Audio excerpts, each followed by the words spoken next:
Record. Record in two places then.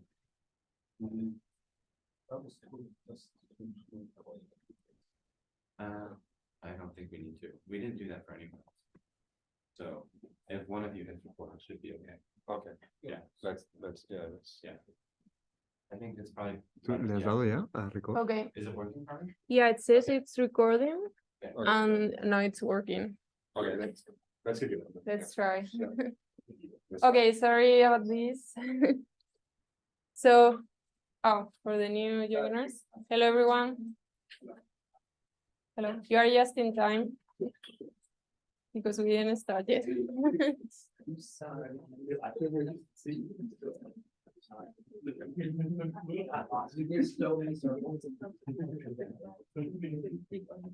Okay.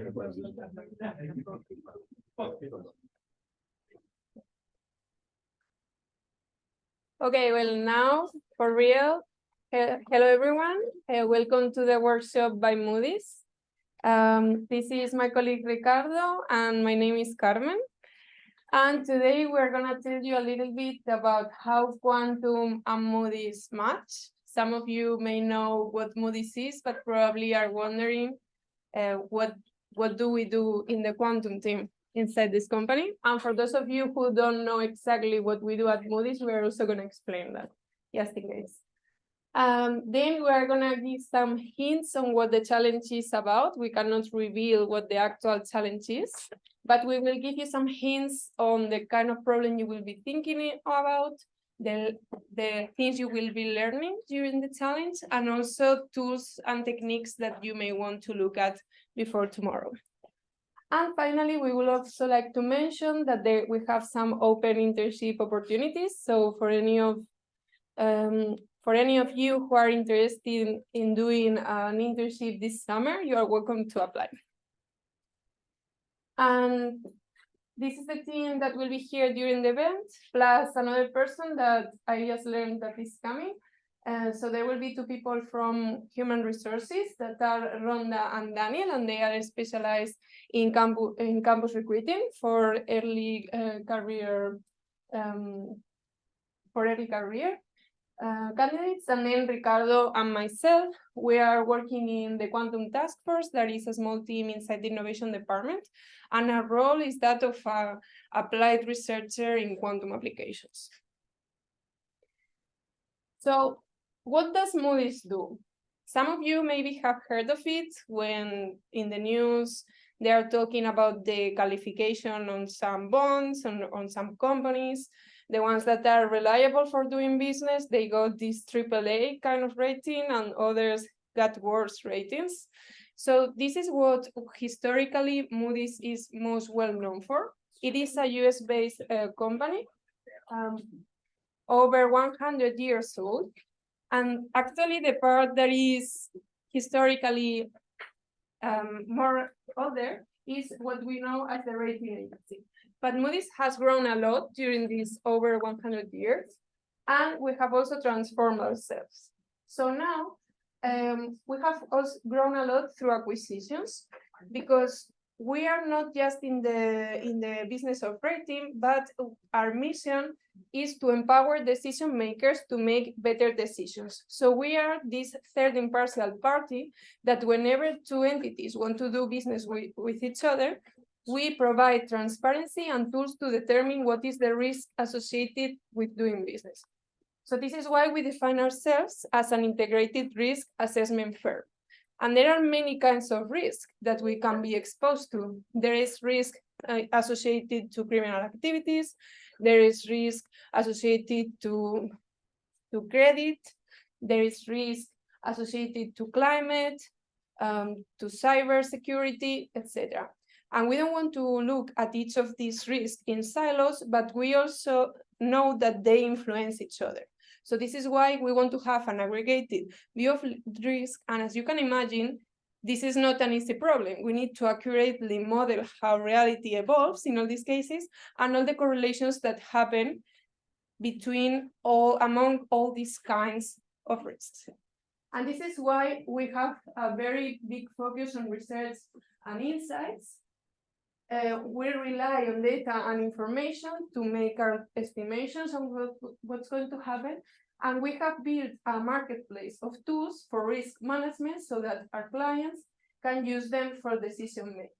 And we are structuring different operational units that coincide with the operational units or the departments that we see in the financial industry. So this is why we have concrete decision solutions for banking clients, for insurance companies, for know your customer solutions, with knowledge graphs to understand whether a company actually complies with all the things that they are saying, and what do we exactly do? This is how we are structured. What is it that we do? We help different kinds of companies, banks, insurance companies, individual investors, corporations, and governments to issue, origin, select, underwrite. To also identify, measure, monitor, and manage risk, all these kinds of risk. Verify, comply, plan, and report. And how do we do this? We are powered by an unraveled set of data, because we have acquired some of the and built our own data sets with all the risk profiles. And also we have many of the best quantitative finance experts in the world that have been able to create some of the models that are most widely used in quantitative finance, so that we can also do analytics, and we also have the domain expertise across all these areas that you see here: credit, companies, properties and securities, people and economies, ESG, and climate. So now that you have a little of a better idea on what Moody's does, what is our business, how does quantum fit into there? And as you can imagine, since we are a company that needs to solve many computationally hard problems in order to get all these insights from the models that we build and also from the data, we need to be looking at any new technology. So Moody's decided to start small, and there are different approaches to building a quantum team. I will tell you more on Sunday, but just for you to understand the kind of job we do, we are working both in the risk, the threat to cybersecurity, and also analyzing how we can implement this incorporate this into our predictions. We are looking at enhancing what are the computationally expensive instances that our problems solve, where quantum can help. We also try to work as much as we can with the community, like in the event here, and generate thought leadership for our clients. And when we talk about quantum, what are we talking about? We are not a company in the business of quantum. So our target is to solve problems as accurately and as fast as possible. Therefore, when we talk about quantum, we are thinking not just in the long term, in the pure quantum, and this is something that you will see in the challenge, but we are also exploring what's more nearby, more in the near term. So this is why we look at these three paradigms. The first one would be, there's nothing quantum there, it's only inspired by quantum, because techniques that are known as quantum inspired, they come from studying quantum many-body physics, but they are classical techniques that run in classical hardware, and they are very well suited for problems with certain structure, mainly for those problems that have a very high dimension, and we want to map them to a more efficient, smaller dimension where we can solve them. The second one is the analog paradigm. Here we find techniques such as quantum annealing, or for example, in the case of neutral atoms quantum computers, we can work in analog mode. And an example is the case of quantum reservoir computing. And the third one is the most well-known one, that is the one that most companies talk about, that is digital quantum techniques. And here we find examples such as quantum Monte Carlo integration, the iQuHACK algorithm that was mentioned today many times because it was actually created here in MIT, variational algorithms, etc. And what kind of problems do we find in integrated risk assessment where we have derived that there's a potential benefit from quantum computing? Well, we have identified different business-specific problems, as the ones that you see there, separated by entity, and also some cross-functional problems.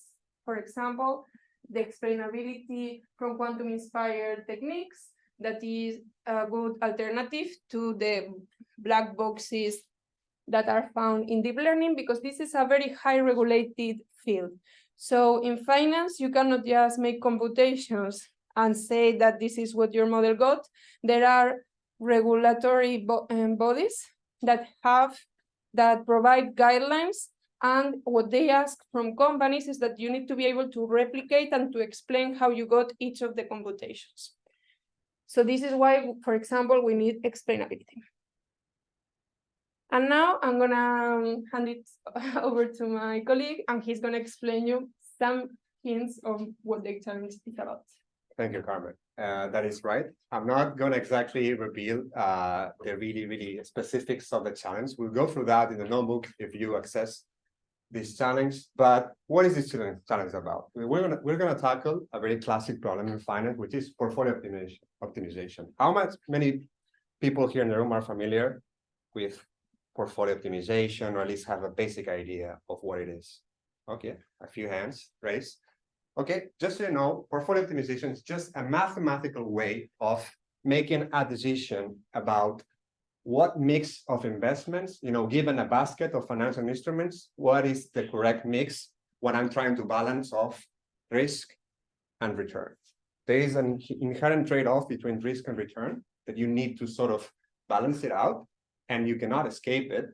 So you need to pose it as a optimization problem, okay? Now, very famously in 1952, so a while ago, there was a guy that introduced a very basic formulation called mean variance. He actually got a Nobel Prize in economics for that. Okay, it had a lot of repercussions without the industry, and especially in academia as well. A lot of what we see today around quantum papers that tackle these kind of problems, they exploit the connection or the mapping. In quantum algorithms, a lot of people try to do that. They try to exploit mathematical equivalences between problems, and this is precisely what we try to exploit. And here, they precisely do that.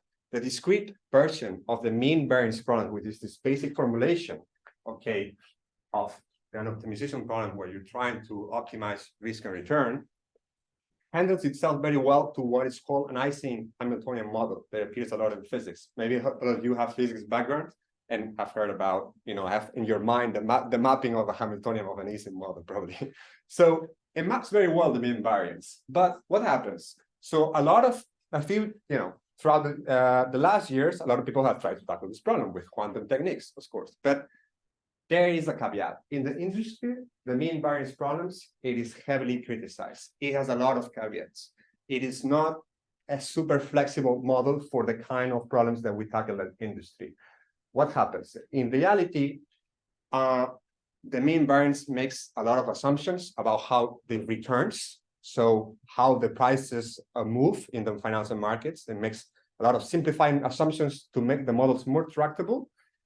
And well, if we make those assumptions, we are inherently maybe making a bad decision afterwards, right? A lot of the times, the complexities of the real world investments that we make as well, then we need to handle just more and many layers of constraints to the problem. So usually we have very heavy constraint optimization problem. That means that it's not only a matter of keeping the right balance between returns and risk. You also may have to take things into account. I have a fixed budget that I need to sort of map it out. I have some transaction costs. So every time I rebalance my portfolio, every time I make decisions, there is an inherent transaction cost when I'm moving stocks around. So I might have to also take into account that. So I can make the problem as complex as I want, right? And this is where we like to head towards. As someone like Cameron mentioned, we are not in the business of building a quantum computer, neither building a full stack sort of application layer to quantum. What we like to see is tackling the right kind of problems. And this is where we think that we should be heading at. And for that, we are going to propose a problem that is an advanced extension of the mean variance problem. And by including this sort of more realistic constraint or risk measures, we can also not only add more constraints, we can change the sort of understanding we have for utility, which can be the expected returns or the mean of returns. And we can have also different measures of risk. It's not only the variance, maybe if you took Statistics 101, you heard about the mean, the variance.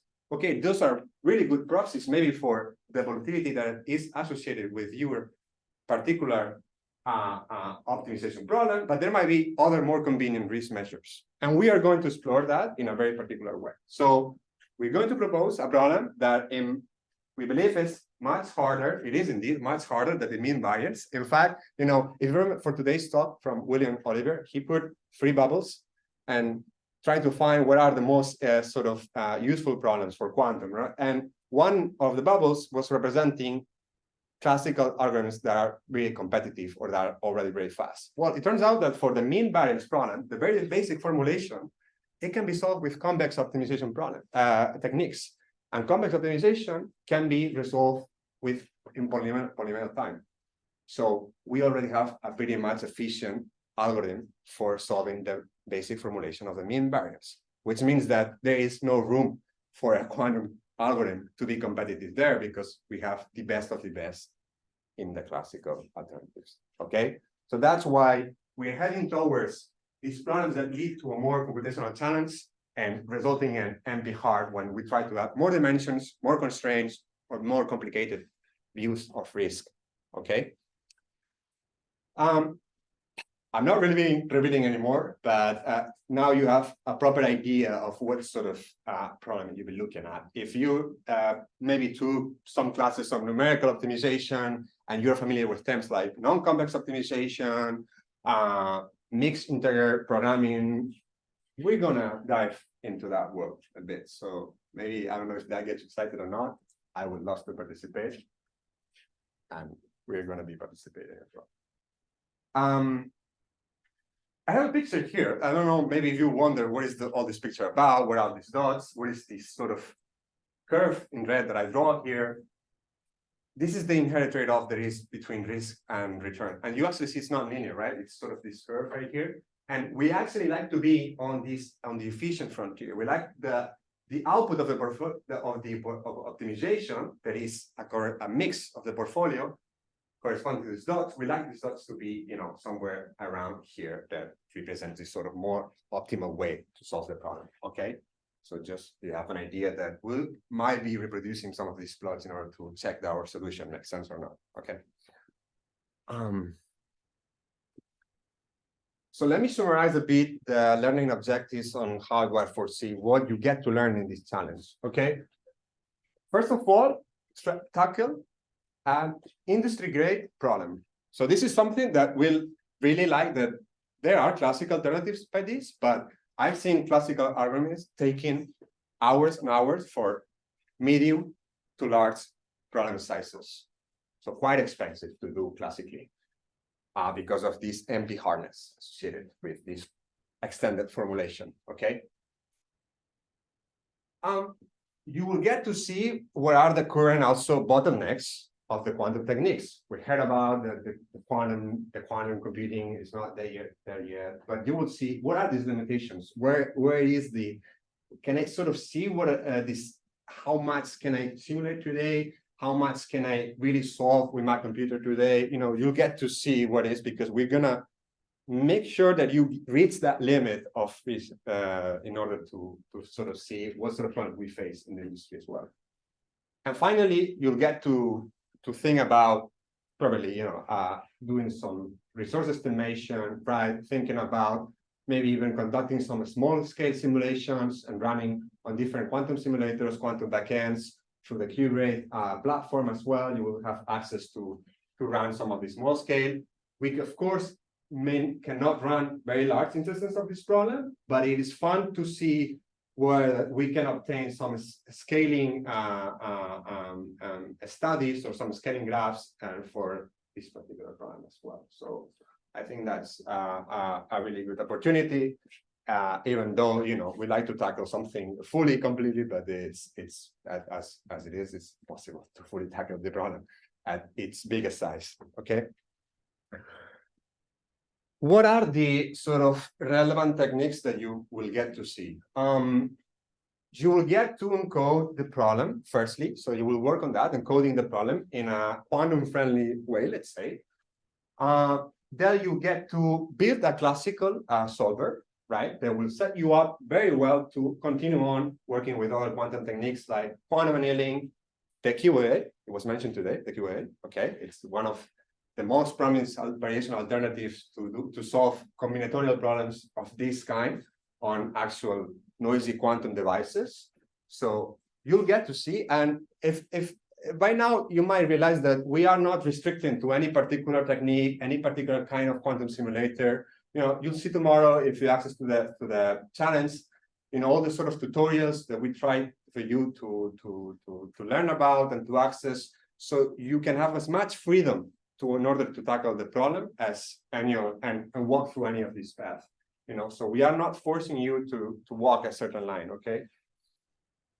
And then you also get to do some sort of, you also get, there's a very fun part of the challenge at the end, is that now after you actually tackle a real problem, would you be able now to sell this on an elevator, you know, to maybe, you know, somehow an investor or someone from upper management to say, you know, I really think that, you know, the algorithm might scale, you know, to communicate your feelings about how do you feel that the algorithm might scale or will be useful for this problem at a point, you know. So just sort of to wrap out your mind about how you foresee the future of this problem and quantum techniques. And you'll get to see a lot of SDK. Yeah. This is because when you're working in a company that is not a purely quantum company, part of the job of the quantum team is to keep convincing upper management that this is worth investing in. So we want you to put you in the shoes of that person that needs to keep having budget every year in something that is more long-term. Exactly. Because it's not something that, you know, doing long-term innovation is something that you need to, it's not the right way trivial to do. Okay, finally, you'll get to see a lot of SDKs. You know, everything is written out on the challenge notebook. You'll get to, you know, so don't worry about where exactly do I get the information or not. Everything is self-contained there. So in that regard, you should not worry. Then, in terms of awards, what is there for me, right? If I complete the challenge and if I do a good job at it, what is in it for that? So in that regard, we've seen this.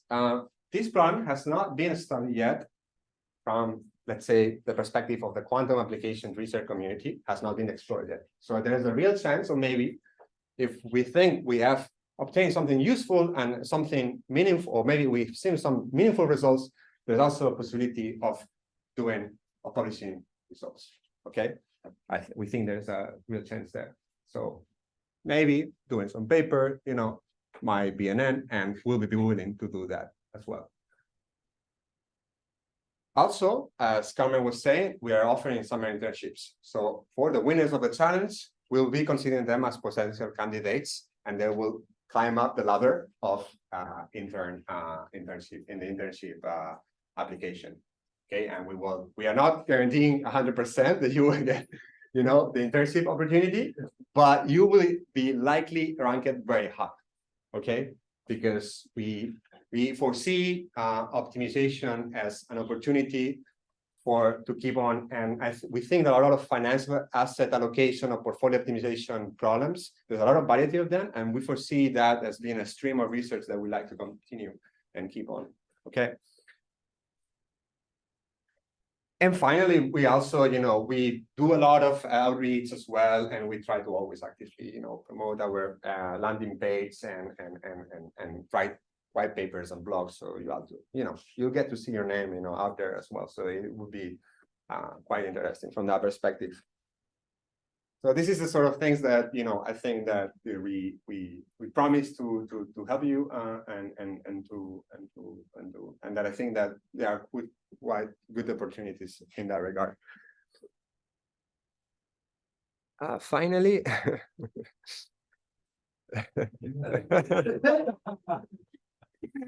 yeah, absolutely. Finally, yeah, about I don't know, Carmen, if you want like to weigh in on this. The summer internship application is open now. We have positions for London and New York, I think, right? And if you do, yeah, you have a QR code here. So yeah, I was gonna say I could share the link, but Yeah, so basically we have one position open in Europe and one in the US. oh, But we are flexible. If we find two very good candidates in the US, we can also move it around for countries where we can hire, of course. Yeah, and basically in the QR code, you will see a full description on what the job would be like. But all these days, you are welcome to ask us how it is to work in Moody's and also do the recruiters. yeah, there is no better chance than doing this challenge to do what would be a job like, because for an internship role we foresee this kind of project, right? Fully tackling an end-to-end research project and coming up with some results and maybe presenting them to some of the quantitative researchers, in some particular domain of Moody's. So this is how it goes. Questions, because we haven't really said questions or any comments that you'd like to make, or I don't know, quite overwhelming. I don't know. So I might be a little but there's probably gonna be some data involved with this. Well, will we be instructed on how to access the data that we'll be using for these projects? Yeah, so in the way we have presented the challenge, it's kind of self-guided. So there's a lot of steps to it. It's not an open sort of a blank page and let's go and open. We have some data for this. So you're going to see some historical returns from a certain period. There's even some boilerplate code to play around, something very trivial. There's nothing too complicated. It's just to read in the data. And a lot of the nomenclature, jargon, and references are really explained there. So we are going to, really explain the problem properly, and then build up gradually the solution. And then you sort of get to see, okay, now I can do quick back of the envelope calculations of whether I could run this on actual quantum hardware. What is the size of the problem that I can run? Can I, from how you encoded the problem, maybe I can run it on QA and sort of, what are the kinds of circuits that I get? You then, as you progress towards the end of the challenge, you get more freedom to sort of, walk alternatives. And we welcome that. We encourage that, to think a bit out of the box and how you would solve this problem, which is, by the way, it's not an easy problem. It's not an easy problem at all to solve it. It's quite, it's quite hard, and especially, the sort of things that we can tackle today, beyond 40 qubits, you cannot really simulate it on your laptop. Probably not even with a cluster of GPUs, but you will get access to some, nice quantum simulators and quantum backends. So in that regard, I think that it would be interesting to see some small scale simulations. Okay. Throughout the challenge, within actual your work within Moody's, do you find other applications of forecasting or time series analyses, or is it more focused on optimization by itself, or do you kind of do both? So in terms of, let me go back to the slide on there was a specific slide of applications. Okay, this is really a high level. There is some, we actually, yes, we are looking into some of the forecasting problems in the econometrics realm.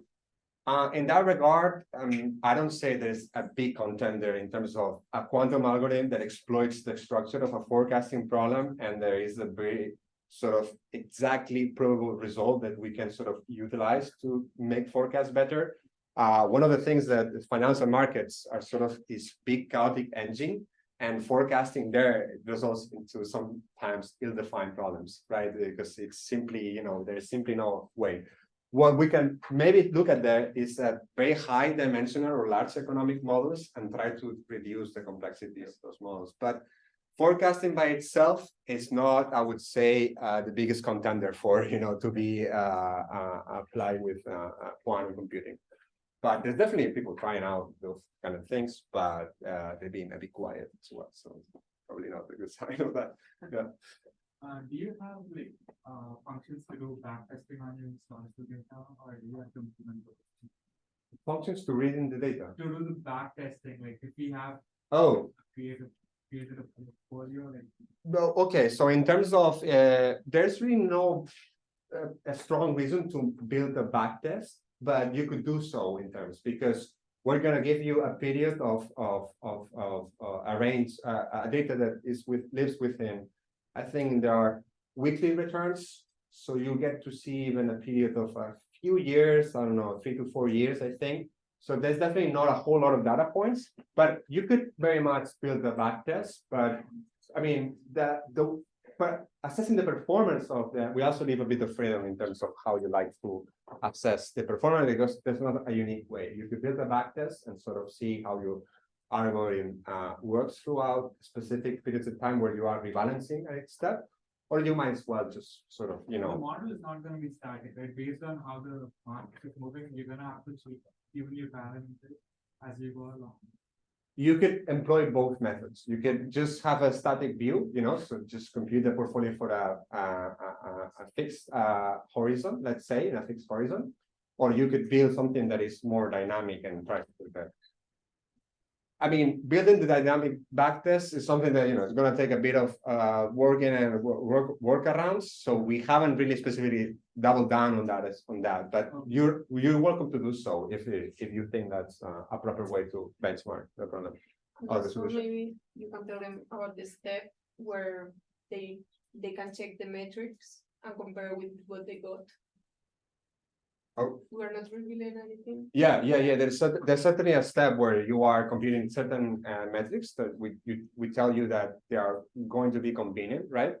And you can build backtest out of those metrics as well. Okay, so we're free to come up with any metric that we want, or is there? No, there's some specific guidance on what metrics might help you to better assess the problem. But if you like to compute some sort of, I don't know, ratio that tells you about, how optimal your solution is, that's, we welcome that as well. Yeah, no problem in that regard. Yep. I think you had a question, or you raised your hand, or? Yeah, so when you talk returns, I'm sure we're talking equities, are we gonna be creating an equity portfolio, or are we gonna be looking at other asset classes for optimization? So mostly in this problem, we are not really going to care about the nature of the financial instruments, but I can tell you right away that this is from the European index market. So they are equity or stocks, so in that regard. So yeah, probably there's something other than equity there, but yeah. So I'm a physics student. What recommended readings do you have for someone to catch up to the financial content that we would be exposed to tomorrow? Okay, so given the fact that you only maybe have 12 hours to do so, we give a lot of recommended readings that we also, especially because you will be forming teams, I think, of more than 4 people, right? So like, there's also, we encourage a lot of you to distribute work. And maybe there's also a bit of research, like, I'm not going to read this paper because there's a bit of a higher quality encoding that we might look upon, so we encourage that. But if you like to start off with the mean variance optimism, so you guys taken any class on optimization or like basic optimization, where you're just trying to minimize a function subject to certain constraints? That suits already very well in order to understand a portfolio optimization, because we just changed the names of the decision variables and the data combining. So anything, if you look at, maybe if you come from a physics background, you know what an Ising model is probably. So maybe try to, before tomorrow, if you decide to tackle the Moody challenge, try to see if you see that mathematical equivalence between the mean variance optimization problem, portfolio optimization, and the Ising models. You will see it right away. It's, you don't even have to. But in any case, as Ricardo has said, we are providing a Jupyter notebook. Everything is explained, also the financial background you need. And in the end, it's an optimization problem. That is a mathematical problem. The variables can mean whatever they mean, but in the end, you can abstract yourself. And so no previous background required. Okay. But you're welcome to read that tonight if you want. I might, yeah. Night reading. Okay. everything, any more questions or? Yeah. Are we gonna be restricted to certain libraries? Hmm. Within Python, or is it like, is it open to use any library that you have experience with? We have set a few libraries that we think that are going to really help you build up the solution gradually. So yeah, we are going to sort of encourage using them, and because otherwise building everything from scratch is going to take more than a weekend. So They yeah, are Python based. yeah. All Yeah. of them are in the references. Yeah. And the tutorials. And you will be able to access them through Curate, and even if you like to add additional packages, because I don't know, like he was mentioning, I want to build a backtest of the solution, and I don't know, I know some SDK that allows you to do that automatically. Please feel free to do that, but Yes. that's a bit of off the topic. Yeah, you will see in your Curate environment, we have reinstalled, well, the people from Curate politely have helped us to build that environment with everything that is recommended in the notebook. It's pre-installed, but you can also add more libraries to that environment.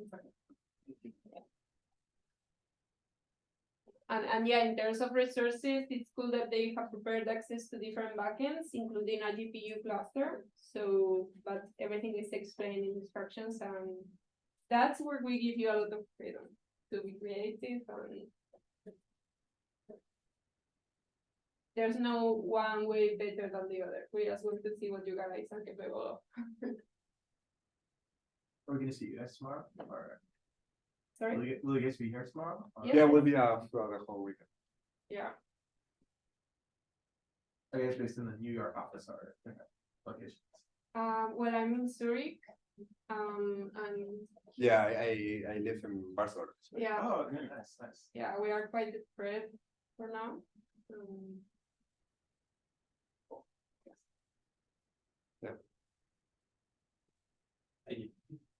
It's not our first hackathon. Yeah, it was like fourth time or like first, no, like fourth time. Hackathon. Yeah. We're not organizing, but Mhm. participating. Yeah.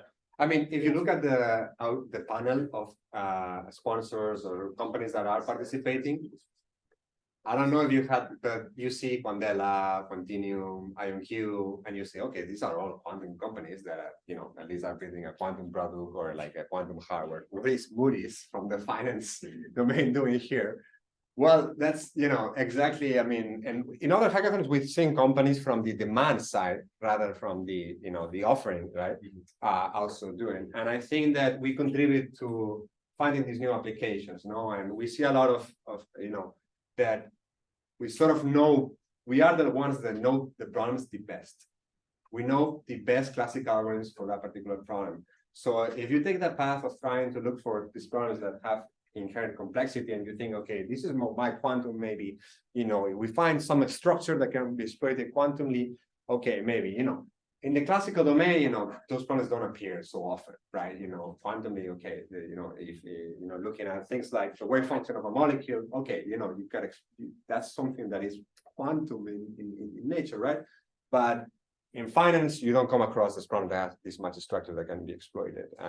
Maybe a Shor find some structure in the factoring problem and he exploited right through it. That's more hard to come by in finance. But still, there are problems where such an optimization where it's interesting to look at heuristics. They were talking about in the panel today about these algorithms that we don't have an exact provable guarantee that they work in theory, but if we get to test them, just like deep learning, right? We get to test them on bigger and bigger machines. Well, we might as well get an edge. And what happens in the finance world that it's very easy to translate that if I improve, by the certain metric being runtime, accuracy, whatever, 3%, I can translate that into a number really quick, and I can convince people. Yeah. Of that. So it has this particular nature as well. Okay. Right. So I think with that, we end the presentation. If you guys have, I think there's a particular Slack channel for Moody's. I'm not sure if I don't know if everyone can access yet. Probably not. Yeah, I'm not sure. We are in the Slack channel though. Let me And see how it's so if you want to drop us a Slack, well, we'll try to Yeah. answer it for tomorrow, but yeah. Yeah, it's Feel free to do so, okay, if you have any quick question. Yeah. it's called Moody's in-person challenge. But everyone, or just maybe the ones that, you know, the, I is open to everyone? I think it's open, yeah. It doesn't have the lock sign. the locker. Yeah, Ivan wrote finally, Lola find my. Yeah, so. Oh, Okay, okay, Okay. so I don't know, if you want to ask. yes. Is that supposed to be open for everyone?